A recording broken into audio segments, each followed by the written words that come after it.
اعوذ باللہ من الشیطان الرجیم بسم اللہ الرحمن الرحیم اللہم صلی علی محمد وعلی آل محمد وبارک وسلم۔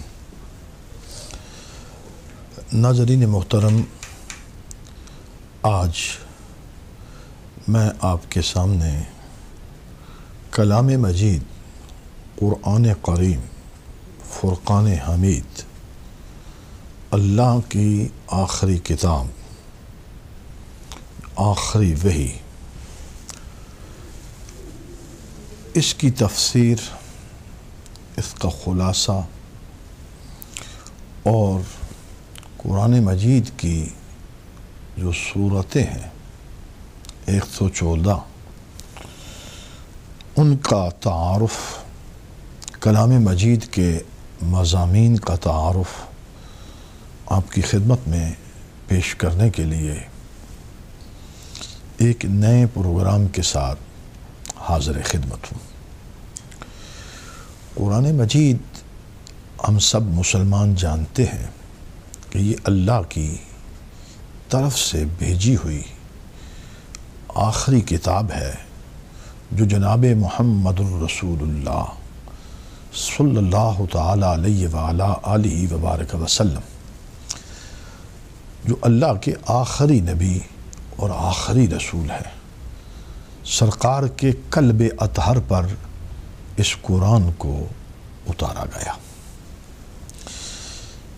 اس کی غرض، غایت، اس کا مقصد انسان کی ہدایت ہے، رہبری ہے، رہنمائی ہے۔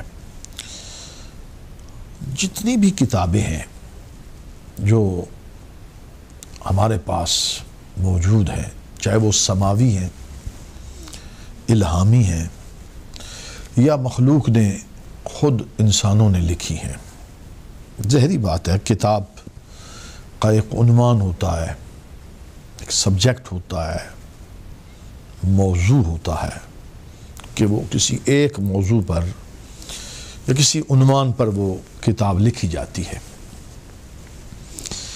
تو پہلی بات تو یہ ہے کہ یہ کتاب مبین قرآن مجید، اس کا سبجیکٹ کیا ہے، اس کا عنوان کیا ہے، اس کا موضوع کیا ہے، یہ پہلی بات یہ جان لیجئے اور خوب اچھی طریقے سے ذہن نشی کر لیجئے۔ قرآن کا موضوع انسان کی ہدایت ہے،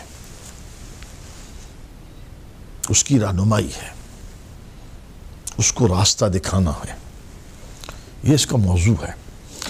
یعنی یوں کہیے کہ یہ کتاب انسان پر بات کرتی ہے، اس کتاب کا تعلق گروہ انسانیت کے ساتھ ہے، یہ ان انسانوں کی ہدایت، رہبری، رہنمائی، طرز زندگی، طرز معاش، ان کی تہذیب، ان کی سویلائزیشن، اس زمین پر انہوں نے رہنا کیسے ہے اور پھر اس کا انجام کیا ہونا ہے۔ یہ ہے بنیادی طور پر مضامین قرآن کا نچوڑ، کہ انسان کو ہدایت پر رکھا جائے۔ اب دیکھیے کہ ہدایت کیا ہے۔ وہ اللہ رب العزت جل وعلا شانہ نے ایک فطرت کے اندر، ہر انسان کی فطرت کے اندر ہدایت کا پہلو موجود ہے، وہ مادہ رکھا گیا ہے۔ اسی طرح ایک عقل سلیم ہے، ایک دانا، بینا، کامل عقل والا انسان ہے، وہ بھی اس سے ہدایت نکالتا ہے، مظاہر فطرت کو دیکھتا ہے، کائنات کو مشاہدہ کرتا ہے۔ یہ آسمان کی بلندیاں، یہ بلند و بالا پرشکو ہیبتوں کے نشان پہاڑ، یہ ٹھاٹھے مارتے ہوئے سمندر، بہتے دریا اور رنگہار رنگ کی مخلوق، یہ کاریگری دیکھتا ہے تو وہ ضرور اس کی عقل سلیم اس کو متوجہ کرتی ہے کہ اس کا کوئی بنانے والا ہے۔ زمین و آسمان کا کوئی خالق ہے جس نے یہ رنگ بھرے ہیں، پھولوں میں رنگ ہیں، کلیوں میں رنگ ہیں، ہر طرف ایک رنگا رنگی حسن، جمال، خوبصورتی اور ایک ربط ہے، ایک نظم ہے، تو پھر کوئی تو ہے جس نے اس کو تخلیق کیا ہے، اس کو وجود دیا ہے۔ زندگی کی ڈور چل رہی ہے، حرارت ہے، گردش ہے، یہ جو کچھ نظام ہے یہ انسان کی عقل سلیم اور فطرت اس کو متوجہ ضرور کرتی ہے کہ اس کا کوئی ماننے والا خالق ہے۔ اب یہ کلام مجید، قرآن مجید، فرقان حمید، اللہ کی کلام جو وحی ہوتی ہے، جو نبیوں پر آتی ہے، نبی یہ کام کرتے ہیں اس قرآن کے ذریعے، کلام سماوی اس رب کے کلام کے ذریعے سے انسان کی اس فطرت کے اندر جو جوہر رکھا گیا تھا اپنے خالق کو پہچاننے کا، وہ اس کی رہنمائی کے لیے یہ کلام مجید اس کو اور ایکٹیو کر دیتا ہے۔ یہ ہے قرآن کا موضوع کا تعین۔ میں انتہائی اختصار کے ساتھ، ظاہری بات ہے اس کی 30 جز ہیں، 114 سورتیں ہیں، کچھ مکی ہیں، کچھ مدنی ہیں، ان کا تعارف، ان کے مضامین بہت وسیع ہیں، لا شک کہ بہت وسیع ہیں۔ آدھارہا تفاسیر قرآن ہمارے سامنے موجود ہے ہر زبانوں میں۔ میں نے یہ ذہن رکھا ہے کہ فقط صورتوں کا تعارف آپ کی خدمت میں پیش کیا جائے اور انتہائی اختصار کے ساتھ اس کا جائزہ لیا جائے۔ اب اس کتاب مبین کے اندر انسان کی ہدایت کا کل سامان موجود ہے اور قیامت تک کے لیے موجود ہے۔ دیکھیے 14 صدیاں تو گزر چکی اور اوپر 40 کا عدد بھی ہے۔ یہ قیامت تک کے لیے انسان کی ہدایت کا کامل اور مکمل سامان ہے، اس سے منہ نہیں پھیرا جا سکتا، ایک مسلمان کے ایمان کا حصہ ہے۔ لیکن یہ ہدایت ہدی للناس ہے، یہ کل انسانوں کی ہدایت کی دعوت دیتی ہے، کل انسانوں کو بلاتی ہے، مخاطب کرتی ہے، اور کل انسانوں کو یہ زندگی کا کرینہ بتاتی ہے۔ اور یہ بات میں اس حیثیت سے نہیں کہ میں ایک مسلمان ہوں، قرآن کا قاری ہوں، اس کو سمجھتا ہوں، پڑھتا ہوں، اس کا فہم ہے۔ جناب، اگر آپ فقط انسان ہو کر، انسانی اس فریم میں آ کر اس کلام مجید کو اگر آپ پڑھنا شروع کریں تو دنیا کے اندر اس کے ساتھ دنیا میں جتنے بھی انسان کے وجود پر، اس کے حقوق پر، انسانی قدر پر جتنا کلام کیا ہے، لوگوں نے لکھا ہے کہ انسان کا یہ حق ہے، انسان کا یہ حق ہے، انسان کا یہ حق ہے، انسان کو ایسا ہونا چاہیے، ایسا ہونا چاہیے، اس کی دن ایسی ہو، اس کا رات ایسا ہو، اس کا سفر ایسا ہو، اس کا حضر ایسا ہو، اس کے ہمسایوں کے ساتھ کیسے ہو، بحیثیت باپ کیسا ہو، بحیثیت خامند کیسا ہو، بیٹے کی حیثیت سے، جتنے بھی انسان کے رشتے ہیں، تعلق ہیں، سوشل ہیں، وہ ہر یہ اس پر کلام ہے، اس پر قوانین ہیں، ہر ملک کے اپنے قانون ہیں، اور اس کی پابندی بھی یہی قانون کلام مجید ہمیں کچھ اخلاقی ضابطے بھی اس کے لیے بھی ہمیں مہیا کرتا ہے۔ لیکن میں یہ کہنا چاہتا ہوں کہ اس وجود کا، انسان کے وجود کا جو خالق ہے، بنانے والا ہے، جس نے یہ کاریگری کی ہے، جس نے یہ وجود بنائے ہیں، جس نے اسی ایک گوشت کے لوتھڑے کے اندر قوت گویائی رکھی، قوت سماعت رکھی، بولنے کی، سننے کی، چکھنے کی، دیکھنے کی، سمجھنے کی، محسوس کرنے کی، اصلاً ایک ہی گوشت کا یہ لوتھڑا ہے۔ اس خالق جس نے یہ بنایا ہے وہ سب سے زیادہ حق رکھتا ہے کہ وہ اس انسان کو اس زمین پر رہنے کا قرینہ اور سلیقہ بتائے۔ اس نے ہمیں زمین پر بھیجا۔ دیکھیے، یہ ہم بشر ہیں، ہم انسان ہیں، بنی آدم ہیں، اولاد آدم ہیں، لیکن ہمارے جو اصل ہے آدم، انسان اول جناب آدم، ان کا وجود جو ہے، اس کا خمیر جو ہے، وہ تو زمین سے اٹھایا گیا، اسی مٹی سے ہی ان کا وجود بنایا گیا، یہ تو سب جانتے ہیں آپ۔ لیکن وہ مٹی زمین سے اٹھائی گئی، لیکن یہ ڈھانچہ جس فضا میں بنا، جس ماحول میں بنا، جس انوائرمنٹ کے اندر بنایا گیا، اور جو پانی ڈالا گیا، وہ یہ زمین نہیں ہے، وہ جنت ہے، وہ یہ سیارہ نہیں ہے، وہ یہ گولا نہیں ہے، وہ یہ جہاں نہیں ہے۔ انسان کے خمیر کو اس جہان کی مٹی سے اٹھایا گیا، لیکن ڈھانچہ بنایا گیا، مٹی گوندی گئی، سٹرکچر تیار ہوا، ذوالجلال نے اس میں روح ڈالی۔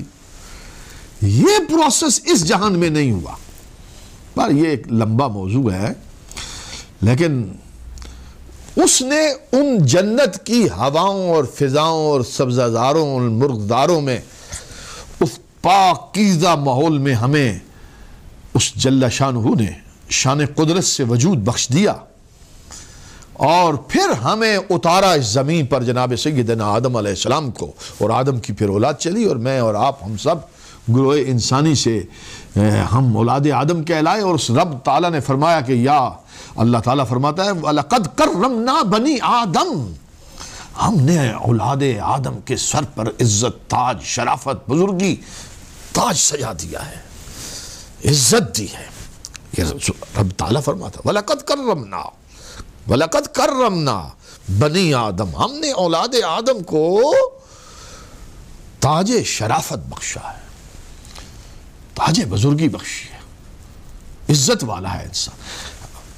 جس ذوالجلال نے ہمیں اپنی تمام مخلوقات میں سے سب سے اشرف و افضل و برتر بنایا، ہمیں باعزت بنایا ہے، اس نے ہمیں عقل دی، شعور دیا، نطق دیا، فہم دیا، بصیرت دی، جو تمام دیگر مخلوقات کے اندر اس طرح سے اس ضابطے کے ساتھ ان دس آرڈر وہ نہیں ہے۔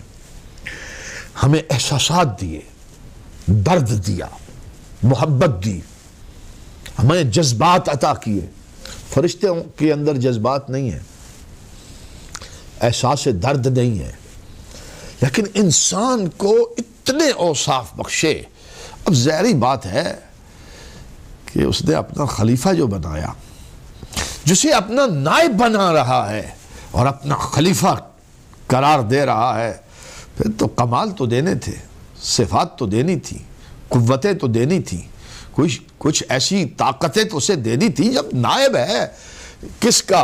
ان اللہ علی کل شیء قدیر۔ اور پھر دیکھیے کہ انسان نے کیا کرشمے دکھائے، کیا کرشمے دکھائے کہ آج ہماری عقل دنگ ہے۔ ہمارے سامنے یہ سمندروں کی بڑی ہیبتیں تھیں، لیکن انسان نے اپنا پنجہ گاڑ کر سمندر کو، اس کی لگاموں کو تھام لیا۔ اب وہ دیکھیے ہواؤں، کتنی تیز تراز ہوائیں ہیں، انسان نے ان ہواؤں کے اوپر اپنا قبضہ ڈالا۔ ہم بڑے اعتماد کے ساتھ 1000 میل کا سفر اپنی آل و اولاد، اپنے بچوں کے ساتھ مل کر ہوا کے اوپر اڑ کر ایک تشتری پہ بیٹھ کر کرتے ہیں۔ یہ انسانی عقل ہے، یہ علم ہے، یہ شعور ہے۔ الغرض زمین کی گہرائیاں ہوں، آسمان کی اڑان ہو، سمندر ہو، دریا ہو، پہاڑ و دشت و صحرا ہوں، انسان نے اپنے عقل اور شعور اور علم کا جھنڈا ضرور گاڑا ہے۔ یہ اس کا عقل و شعور ہے۔ کیا انسان کو اس زمین پر اس لیے بھیجا گیا؟ وہ تو اس نے پہلے کہہ دیا ہے، ہر شے تیرے لیے مسخر ہے۔ سخر لکم ما فی السماوات وما فی الارض۔ وہ تو تسخیر ہے، تو تسخیر تیرے لیے آسانی ہے، وہ اس کے لیے کچھ ضابط سیکھ لیے نا تو نے۔ حضرت انسان اس دنیا کو تسخیر کے ضابطے سیکھ لیے، اڑنا کیسے ہے، سمندروں پہ تیرنا کیسے ہے سیکھ لیا، ٹیکنالوجی بنا لی، یہاں سے کہاں دکھنا ہے دکھائی دے رہا ہے، یہاں سے سنائی کہاں دینا ہے دے رہا ہے، آواز کندھوں کے دوش پر نہیں ہوا کے دوش پر کہاں سے کہاں پہنچا رہا ہے۔ یہ تو اس نے کہا، اسی کلام میں کہا، یہ ساری تسخیر تجھے دے، تو نے کر لیا، لیکن تیرا اصل مقصد کیا ہے؟ اس اپنے خالق کو پہچاننا ہے، اپنے مالک کو پہچاننا ہے، جو اس ساری کائنات کا خالق ہے، رنگ بھرنے والا ہے، وہ بدیع السماوات والارض، جس نے اس زمین و آسمان کو وجود بخشا ہے۔ بدیع کہتے ہیں جو پہلی دفعہ بناتا ہے، جو خالق ہے، جس نے اس زمین کے اندر یہ طاقت و قوت رکھی کہ ایک طرح کی مٹی، اسی مٹی کے اندر بیج بویا، گندم نکلی، اس کا ذائقہ کچھ اور، سیب نکلا ذائقہ کچھ اور، آم نکلا ذائقہ اور، رنگ اور، خوشبو اور، مزہ اور، وہ ہے رب۔ یہ سارا نظام ہے۔ اس قرآن نے بار بار جو متوجہ کیا ہے کہ مظاہر فطرت کو دیکھو، ساری کائنات کے نظام کو دیکھو، اس شمسی نظام کو دیکھو، آسمانوں پر نظریں دوڑاؤ، افلا ينظرون الى الابل کیف خلقت، اونٹوں کو دیکھو، اس کی اونچی کوہان کو دیکھو، اس کی لمبی ٹانگوں کو دیکھو، ہاتھی کو دیکھو۔ کلام مجید کے اندر آپ کو جانوروں کے نام کی باقاعدہ صورت ملے گی، سورۃ الفیل، ہاتھی کا نام دیکھیے، مکھی سورۃ النحل، سورۃ العنکبوت، مکڑی۔ کیا فلسفہ ہے؟ بہت بڑے فلسفے، بہت بڑے فلسفے ہیں۔ رب ذوالجلال جو اس ساری کائنات کا خالق ہے، اس کا سب سے بہترین شاہکار انسان ہے، اور اس انسان نے زمین پر خلافت الہیہ، اللہ کی نیابت کا حق ادا کرنا ہے، وہ اس منصب پر بیٹھا ہے۔ انسانی اس معاشرے کے اندر توازن، اس کا عدل، اس کا انصاف، اس کے لیے جو چیزیں درکار ہیں کہ یہ انسان کسی نظم کے ساتھ رہے، ضابطے کے ساتھ رہے، اس کے لیے وہ آسمانوں سے جو اپنی رہنمائی اپنے نبیوں کے ذریعے پہنچاتا ہے، اسے وحی کہا جاتا ہے، اور وہ آخری وحی جس پر آسمان کے دروازے وحی کے لیے بند ہو گئے۔ اب وحی کا دروازہ ختم، بند ہو گیا، بالکل یہ چیپٹر کلوز ہے، وہ قرآن مجید کے ساتھ کلوز ہو گیا۔ اس کے لیے آخری ہستی میرے اور آپ کے آقا و مولا جناب محمد الرسول اللہ صلی اللہ علیہ وسلم ہیں۔ حضور کی ذات پر اللہ رب العزت نے وحی کے دروازے کو بند کر دیا۔ اب حضور کے بعد کوئی رسول نہیں، حضور کے بعد کوئی نبی نہیں۔ یہ ہے کتاب ہدایت۔ حضور فرماتے ہیں انی تارک فیکم الثقلین، میں تمہارے لیے تو بھاری چیزیں چھوڑ کر جا رہا ہوں۔ کتاب اللہ، اللہ کی کتاب۔ ایک روایت میں آتا ہے وہ سنتی، اور میری سنت، اور ایک روایت میں آتا ہے وہ اطرتی، میری اولاد۔ ظاہری بات ہے، نہ سنت سے کنارہ ہے نہ اولاد سے کنارہ ہے۔ جہاں سنت ہے وہاں اولاد ہے، اور جہاں اولاد ہے وہاں سنت رسول صلی اللہ علیہ وسلم۔ یہ ہے اصل مقصود۔ پورا دین ہمارے پر رب ذوالجلال فرماتا ہے الیوم اکملت لکم دینکم واتممت علیکم نعمتی ورضیت لکم الاسلام دینا۔ اللہ رب العزت نے دین پورے کا پورا حضور کی ذات پر کامل مکمل کر دیا، ادھورا نہیں چھوڑا۔ اللہ نے پورا ہوتا فرمایا میں نے الیوم اکملت، حجۃ الوداع کا موقع ہے، اور یہ آخری قرآن کی آیت ہے باعتبار نزول۔ فرمایا مکمل، کامل دین مکمل، الیوم اکملت لکم دینکم واتممت علیکم نعمتی۔ اللہ کی نعمت رسول اللہ صلی اللہ علیہ وسلم کی ذات پر تمام ہو گئی، دین رب کی طرف سے مکمل۔ انسانیت کے لیے جو چیز ضروری تھی، جو چیز انسان کو اس دنیا میں رہنے کے لیے ضروری تھی، کلام مجید نے دے دی۔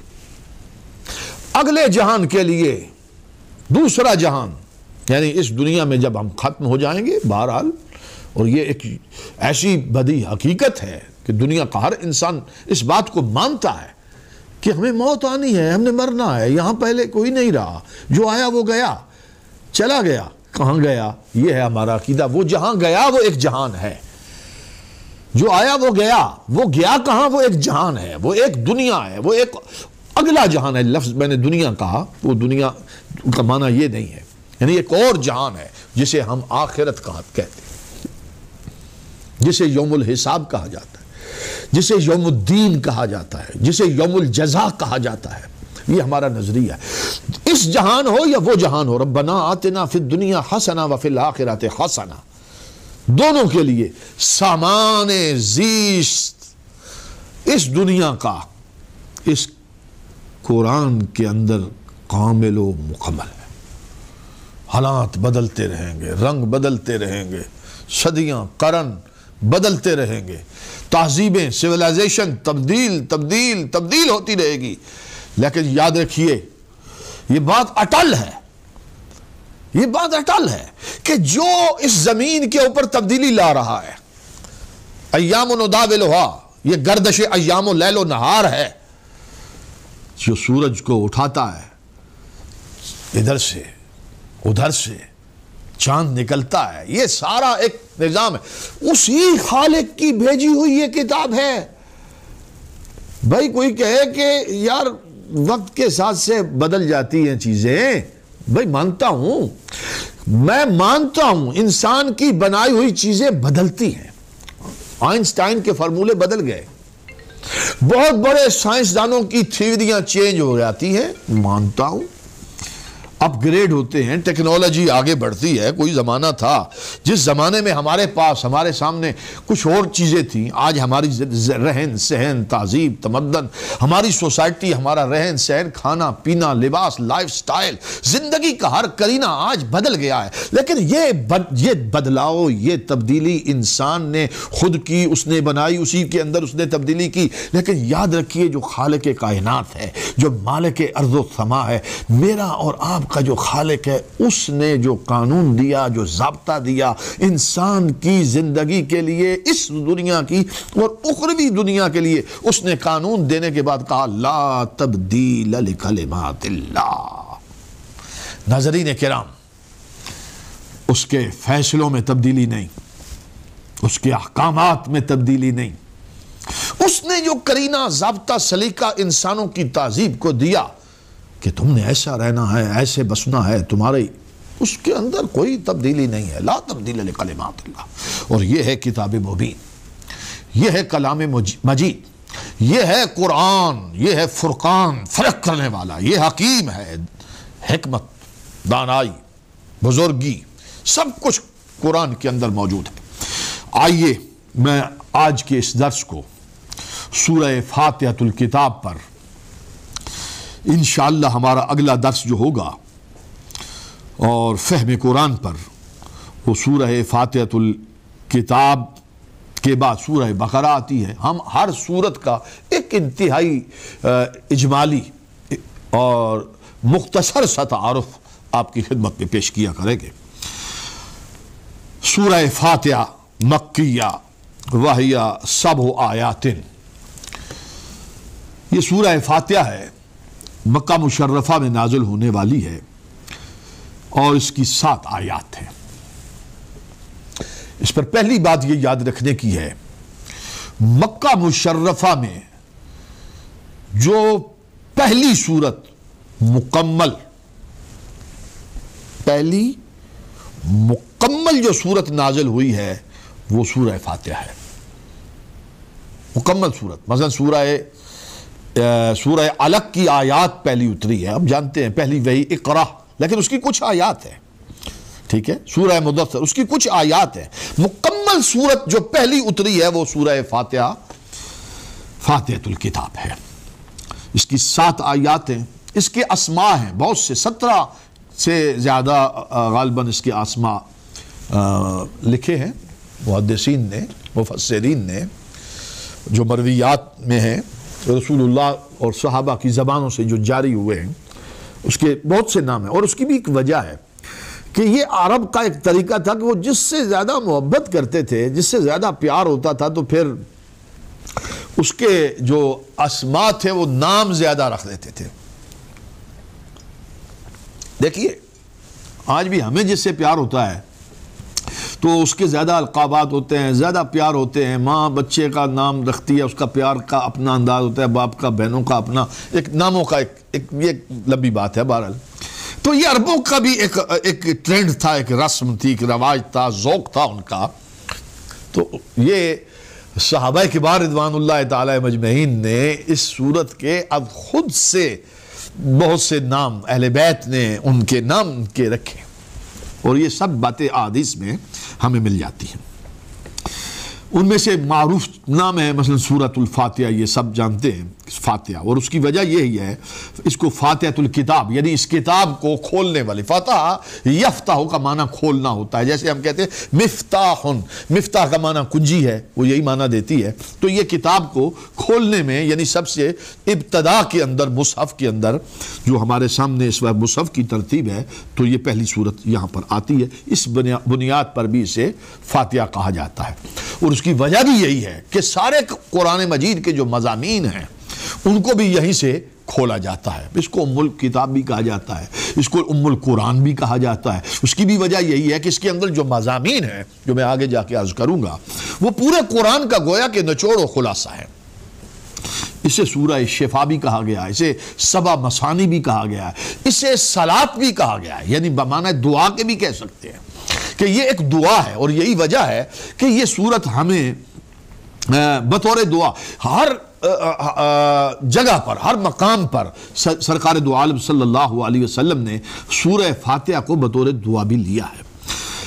اور شاید اس کی پھر یہی وجہ ہے مضامین کے اعتبار سے بھی کہ اس کے جو مضامین ہیں پورے قرآن کا گویا کہ یہ ایک آئینہ ہے, خلاصہ ہے, ایک اور آئینہ ہے. یہی وجہ ہے کہ اس کو ہماری ہر نماز کے اندر رکھ دیا گیا ہے. لا صلاۃ الا بفاتحۃ الکتاب, فاتحہ کے بغیر نماز نہیں ہوگی.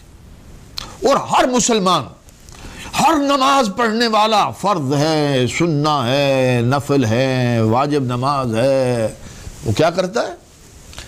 سورہ فاتحہ پڑھتا ہے. ٹھیک ہے, سورہ فاتحہ پڑھنے کے اندر پوری امت میں کسی کا کوئی اختلاف نہیں ہے. یہ جو اختلاف کی ایک نوعیت ہمیں محسوس ہوتی ہے وہ ہے فاتحہ حلف الامام, کہ مقتدی امام کے پیچھے پڑھے یا نہ پڑھے, یہ ایک اختلاف ہے. لیکن فاتحہ پڑھنا یہ ایک بنیادی اصول یاد رکھیے گا, یہ ضروری ہے. اور کیوں ضروری ہے؟ اس لیے کہ ایک تو بات یہ ہے کہ یہ سید عالم صلی اللہ علیہ وسلم کی سنت متواترہ ہے. نماز کی حوالے سے میں نے چھوٹا سا پوائنٹ دے دیا. اور دوسری اس کی وجہ یہ ہے کہ کل قرآن کے مضامین کا ایک خلاصہ اس کے اندر ہمیں محسوس ہوتا ہے. آئیے اس کا ترجمہ تحت اللفظ آپ کی خدمت میں پیش کرتا ہوں. بسم اللہ الرحمن الرحیم. میں شروع کرتا ہوں ساتھ نام اللہ کے جو بہت بڑا مہربان اور رحم کرنے والا ہے.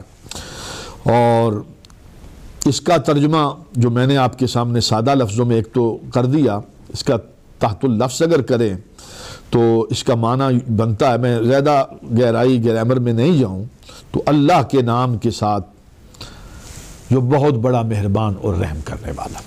الحمدللہ رب العالمین, سب تعریفیں ثابت ہیں اللہ کے لیے جو پالنے والا کل جہانوں کا. یہ الحمد, حمد کے اوپر جو الف لام واقعہ ہوا ہے, اور العالمین, یہ عالمین کے اوپر جو الف لام واقعہ ہوا ہے, یہ دونوں استغراقی حقیقی ہے. ہر طرح کی تعریف, ہر طرح کی حمد اللہ کے لیے. یہاں حمد کا معنی جو ہے بہت سے معانی آتے ہیں کہ جتنی بھی صفات ہیں, ہر طرح کی صفات حمیدیہ وہ اس کا مستحق اللہ, ہر طرح کی تعریف اللہ. لیکن یہ شاید یہ معنی اور تفسیر ناکافی ہو. اس کی اگر احادیث مبارکہ میں سید عالم صلی اللہ علیہ وسلم کے عمل کو دیکھیں تو ایک چیز سامنے ظاہر ہوتی ہے, وہ یہ ہے کہ حمد بمعنی تشکر کے ہے, کہ ہم اصلاً جب یہ کہتے ہیں الحمدللہ یعنی اللہ تیرا شکر ہے. چاہے دیکھیے اب یہ ایک بات یہاں آتی ہے کہ بہت سی نعمتیں ایسی ہیں جو ہم دیکھتے ضرور ہیں لیکن اس سے براہ راست ہمیں کوئی فائدہ نہیں پہنچتا. بہت سی نعمتیں ایسی ہیں ہم دیکھ لیتے ہیں، محسوس کر لیتے ہیں، لیکن ہمیں فائدہ نہیں پہنچتا. لیکن عموماً انسان کا معاملہ کیا ہے کہ وہ شکر وہاں ادا کرتا ہے جو نعمت اسے ملتی ہے. جو نعمت ملی نہیں تو اس کا شکر کیا ادا کرنا. یہ وہ فائدہ دے رہا ہے الف لام. ہر طرح کا شکر اللہ کے لیے، وہ ہے اس لائق کہ اس کی بارگاہ میں ہم شکر گزار ہوں. کیوں؟ میں اپنا ذات میں خود غرض نہیں ہوں. وہ یہ دینا چاہتا ہے حضرت انسان، تجھے اگر کوئی براہ راست چیز ذوالجلال کی نہیں مل رہی تو آگے ذرا دیکھ تو صحیح نا وہ اللہ کون ہے. کہا رب العالمین، وہ تو کل جہانوں کا پالنے والا ہے. اس کی ربوبیت، اس کی پرورش کا حال یہ ہے کہ جتنے جہان ہیں، العالمین کا الف لام، یہ وہ استغراق حقیقی ہے کہ جس میں اب سب کچھ سما گیا ہے. سب کچھ سما گیا ہے. یہ جہان عرضی ہے، یہ جہان سماوی ہے، یہ جہان انس ہے، یہ جہان جن و بشر ہے، ملک ہے، حور و پری ہے. بھائی جو بھی جہان ہے، دکھتا ہے نہیں دکھتا ہے، ادھر ہے ادھر ہے، پرے ہے، ہر جہان کا پالنے والا اللہ ہے جس نے سب کو اس کی شان ربوبیت پہنچ رہی ہے. اس کا فیضان کرم جس کا جود و نوال جسے سب کو پہنچ رہا ہے، وہ ہے اس لائق کہ اس کے لیے کہا جائے الحمدللہ. سب تعریفیں ثابت ہیں اللہ کے لیے. الرحمن الرحیم، بہت بڑا مہربان، بہت بڑا رحم کرنے والا. اس کے اندر جو مادہ ہے رحمان اور رحم کے اندر، وہ رحمت ہے. کہیں جوش ہے اور کہیں دوام ہے. رحمان کے اندر اس کی رحمت کا جوش، وہ بہت بڑا مہربان ہے، بہت بڑا مہربان. اور رحیم کے اندر وہ دوام کا پہلو ہے. اس کی رحمت کا کوئی کنارہ نہیں، اس کی رحمت کی کوئی حد نہیں، اس کی رحمت کا کوئی انتہا نہیں. ایسا رحیم، ایسا مہربان، اللہ اکبر اللہ اکبر، کہ اس کی رحمت جب جوش پہ آئے، اس کی رحمت جب غالب ہو، اللہ اکبر، پھر ہر شے ختم ہو جاتی ہے اور اس کی رحمت غالب ہو جاتی ہے. دیکھیے اس کا معنی ہے، دنیا میں ہم جو کچھ دیکھ رہے ہیں، جو ایک نظم ہے ماں کے اندر، بہن بھائیوں میں، رشتوں میں، مخلوق میں، جتنی بھی مخلوق ہے، تمام مخلوق کے اندر ایک چیز کامن ہے، وہ صفت رحم کی ہے. وہ یہ پورے معاشرے میں، بلکہ پورے اس حیوانی زندگی کے اندر بھی یہ بات کامن ہے. اگر آپ جانوروں کو دیکھیں کہ اگر ان کے اندر یہ صفت نہ ہو تو پھر یہ تسلسل حیات باقی رہ سکتا ہے؟ یہ نہیں رہ سکتا. ناظرین محترم، میں یہ چاہوں گا کہ سورہ فاتحۃ الکتاب، قرآن مجید کا یہ پہلا سورہ ہے. میں نے فقط 2 آیات کے معنی اور اس کی بڑی مناسب لفظوں میں اس کی تھوڑی سی تشریح کر دی ہے. تو انشاءاللہ اگلا درس جب آپ کے سامنے آئے گا تو پھر باقاعدہ طور پر سورہ فاتحۃ الکتاب کا ابتدائی تھوڑا سا تعارف آپ کی خدمت میں پیش کیا، اور پھر اس کے بعد ہمارا وقت چونکہ پورا ہو رہا ہے اور 2 آیات جو ہیں آپ کے سامنے ان کا تھوڑا سا جائزہ لے لیا اور تھوڑا سا تبصرہ کر دیا. کچھ مزید قواعد اور ضوابط کو بیان کرنے کے بعد ہم سورہ فاتحۃ الکتاب کی طرف مکمل انشاءاللہ اس کا تعارف اپنے اگلے پروگرام میں پیش کریں گے. تب تک کے لیے اجازت. اللہ حافظ.